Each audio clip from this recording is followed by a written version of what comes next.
چاہتی ہے کہ وہ میری دوست بنے اور میں نہیں چاہتی کہ وہ کسی قسم کے ٹربل میں اپنی امی ابو کے ساتھ نہ رہے، تو میں اسے کیا بولوں؟ نہیں اس سے کہو تم اپنے امی ابو کے لیے دعائیں کرتی رہو، ان سے ہو تم اچھی دوست ہو اور وہ بھی اچھی ہے تو دوست بننے میں کوئی حرج نہیں. اگر تمہارے پاس آتی ہے وہ دوست بننے کے لیے تم نے انکار نہیں کرنا چاہیے. اگر وہ اپنی ہٹتی ہے تو اپنی مرضی سے ہٹتی رہے، تمہارا کیا تعلق ہے؟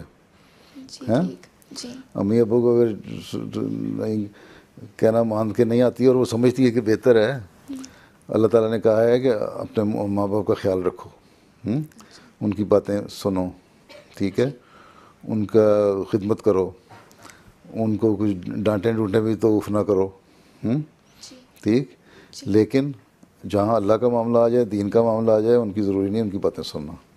اگر وہ نہیں سننا چاہتی اور اس کی وجہ سے تمہارا دوست رہنا چاہتی ہے کہ اس کی بھی دینی حالت بہتر ہو جائے اور تمہارے سے سیکھتی رہے، تو ٹھیک ہے، یہ اس کا فعل ہے، تمہیں کوئی گناہ نہیں اس کا.